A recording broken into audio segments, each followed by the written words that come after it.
Hey everyone, it's Ben Hardy here, and in today's video we're actually going to be talking about the difficulties of running a car review channel. Now originally I was going to just make a part 2 to the video that I made earlier, which was me getting kicked out of dealerships, but the more that I thought about it, the more I realized I need to kind of like throw an educational spin on this just to give you guys kind of an idea and maybe teach you a thing or two about the things that I've had to do and things I've had to go through to get the channel up and running like it is today. And so with all that being said, let's get right into the video. Man, I just realized my shirt looks horrible. It makes me look like kind of chubby in the camera. I don't know how to fix it, but anyways, the question that I guess asked more than any other question is, how do you get dealerships to let you review their cars?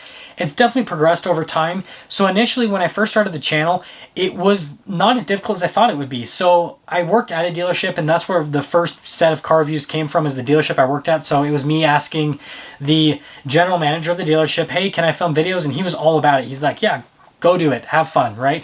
So I initially started there, and then I branched out to other dealerships to film reviews with other brands. Now, I thought this was going to be really difficult. I was very intimidated because I didn't have any subscribers really. I didn't have that many views on my channel either. And so again, I was like, oh, nobody's going to say yes to me because I don't have any social proof. But I was like, you know what? I'm going to put my salesman shoes on and I'm going to do everything I can. So when I walked into the dealerships, I didn't tell them about any of the analytics like I do today. I would just go in and I would say, hey, do you guys do anything on YouTube? And they'd be like, no, not really. Or if they did, you said yes. I said, hey, I do something that's different, and I'm going to post these videos or reviews on YouTube. You guys don't have to worry about anything. I'll take care of all of it. And I just sold myself as much as I could in selling the idea of, hey, I'm going to post your vehicles on YouTube, and then people are going to watch those videos, and then someone's probably going to buy it, and it's just going to get you guys your name out there more. And again, I didn't have any social proof at this time, but luckily enough, the dealerships just really liked the idea of it. And so I had a few dealerships that, again, right off the bat were like, yeah, of course, go film videos, have fun. And that's kind of what initially started it out, is getting those few dealerships. Now, I did get to the point where I got enough subscribers and views that I started charging the dealerships for what I did. Now, this honestly didn't last for very long. I had a few dealerships that, again, did that paid service, but what I found is it limited me a ton. Because before I charged dealerships, I could go film as many vehicles as I wanted and post as many videos as I wanted, and I noticed that I was getting a good amount of traction from that. But when I started charging the dealerships, they go, oh, we only want you to film XYZ vehicle, and that's it. And so then it limited me in my channel's growth. And so then I basically did that for a very short period of time, and then I ditched the paid model. I know a lot of people think that, oh, you can double dip because you can get paid off of YouTube and then you can get paid from the dealerships. But if you don't have a high enough volume of vehicles to film, then you're not going to make any money off of YouTube. And there's only so much money you can make from dealerships, because even though dealerships make a lot of money, they're really cheap with that kind of stuff. And so you do limit yourself in that perspective. And that's, again, kind of how it initially started, is I sold the heck out of myself. And by doing that, I got some dealerships, and that helped me grow the channel. Now, after doing this for a while, I got, again, more and more traction. I actually took a break from YouTube for about a year. After I took that break for a year and came back and filmed videos 7 days a week, which I had never done prior, or I should say posted a video every single day of the week, not necessarily filmed. But getting into that, that's what gave my channel massive amounts of growth. And this is actually where most of the problems happen with my channel. Believe it or not, but the initial part of me getting the channel up and running wasn't too bad. It was once I started getting some traction that I started having issues. Just before this, that was where I had the issue with the dealership kicking me out for trying to review a sports car they gave me the keys to. But after that, this is that time period where I had the dealership that kicked me out because they wanted me to pay them for my videos, because they saw, oh, wow, this kid's making money from them now. It was crazy. Like, I love how I started out filming videos at this particular store. Again, I'm not going to mention any stores. It doesn't matter who it is. That's not the point. Who it is doesn't matter. What matters is what happened. I love how when I wasn't making any money off of my videos, that store was completely fine with me filming, and they never said a thing about it. But the second that I started making money off of it, then they started, getting a little bit butthurt about it, which I thought was interesting. And again, that's why I put that in that story section. But this is where I had most of my issues, and this was the hardest part with getting the channel up and going. And I think it's also the time period that it happened. It seems like in 2019, a lot of dealerships started to research more into social media, and because they researched more into social media, they started to become more nitpicky about things, and so I did have to change things with how I format my videos and how I do things in my videos, and you guys have noticed that progression over time, I'm sure.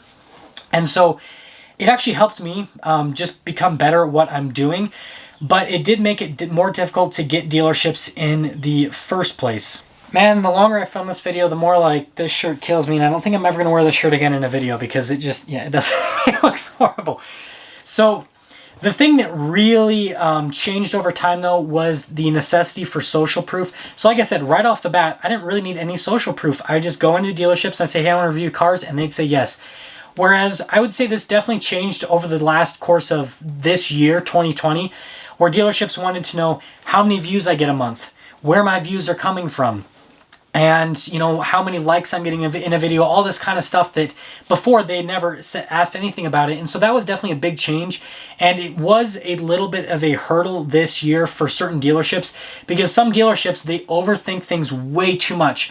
When dealerships have like a nice balance where they look into it and they go, okay, I just want to make sure this person's legit, versus where they nitpick it hardcore, the ones that nitpick it hardcore completely lose out. They just completely lose the idea of what's happening and the purpose of it. So a dealership looking at it from a objective perspective, which is what you want to look at it from, is they go, this kid is running around and he's filming videos of cars and he's posting them on this platform where people are watching those videos before they buy a car, and maybe they won't buy a car from my dealership, but at least they know about my dealership now, or they might buy a car from my dealership and I don't have to pay for it, right? That's the perspective that they should look at it from, and the smart dealerships, they do see that.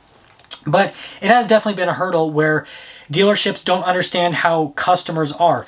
I know this for a fact that so many people have bought cars off of my videos because I get comments all the time, but more so than that, I know that people go into dealerships, buy cars, and they don't mention that it was my video that brought them to that dealership. And there's two reasons why I know this. The first reason is people will message me and they'll be like, hey, I just bought a car from this dealership, and then I'll just ask them, I say, hey, just wondering, did you tell the dealership that you came from my video? They go, no, I just went in and bought a car. I didn't mention anything about it.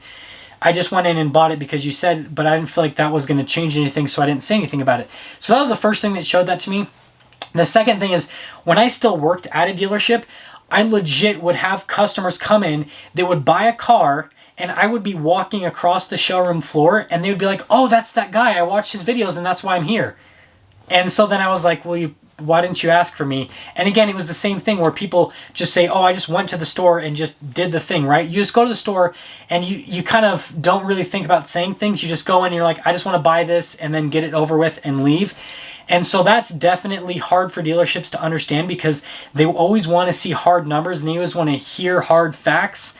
And it's like, it's one of those things with advertising where it's really fluid, and people are going to be influenced, but they aren't necessarily going to be verbal about it. Now, to continue things along, other than the whole getting the dealership part of things, the other part of the channel is just constantly finding cars to review. Now, I try to go more into depth than other reviewers do in terms of the packages on vehicles. A lot of car reviewers will have a really long video on just one package on a vehicle, whereas I try to have a bunch of short videos on multiple packages on a vehicle. And so in doing that, that has made it a little bit easier to find content. But another big issue is just car availability. And there's two reasons why this is an issue. The first reason is just where I live. There isn't necessarily a huge abundance of different types of cars here in Utah. There's a good amount of inventory dealerships, but Utah doesn't have the best type of inventory. I feel like other states like California, for example, Texas, it seems like they just have a much larger variety. And so like if I film reviews down there, I might have an easier time with finding just tons of different vehicles to film.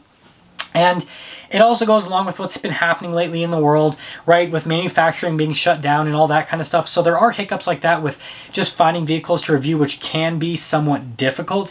And that's definitely another hurdle where I run in and I get some weeks and I go, wow, I don't have like anything to review.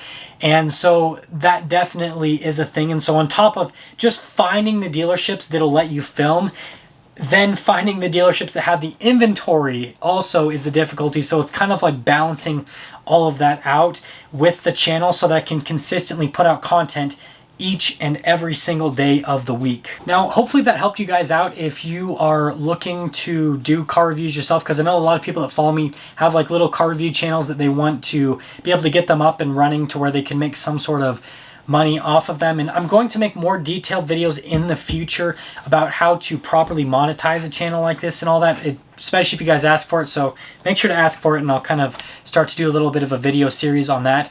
But the biggest reason why I wanted to make this video is just to show you that it's not as simple as it looks. There's a lot more that goes behind the scenes with the channel. Obviously, there's the whole video making aspect of it, right? There's the filming and well, obviously driving to the places. There's the travel, all that kind of stuff, and setting up the vehicles themselves, and then the editing of the vehicles. There's all sorts of stuff that happens with that. But I wanted you guys to kind of get a perspective on the stuff that happens behind the scenes of the fact that I have to go into dealerships and I have to continually, even though I'm not in car sales anymore, I have to continually sell myself in other respects so that I can get more dealerships and get more brands and all that kind of stuff, so I can get more content out to you guys. And if you guys are wondering why I don't film with a particular brand, just know that the chances are I've reached out to that particular dealership that has that brand, and they either haven't gotten back to me or they've been kind of dragging their feet with getting something up and going. And again, that's a difficulty with what I do, is it's kind of like a waiting game with a lot of these dealerships. It's like, reach out to them and then they might be super into the idea, which most dealerships are, and they'll be like, yep, let's go and let's get this filming done because now I have a ton of subscribers and get a lot of views, so it's pretty easy. Or what has happened is I reach out and they're like, I don't know about it, and then kind of reach out again a little bit later. Hey, by the way, I have this much subscribers now and I have this many views. I don't know about it. And then reach out a little bit later. Hey, I have this many subscribers now. I have this many views. And just continually kind of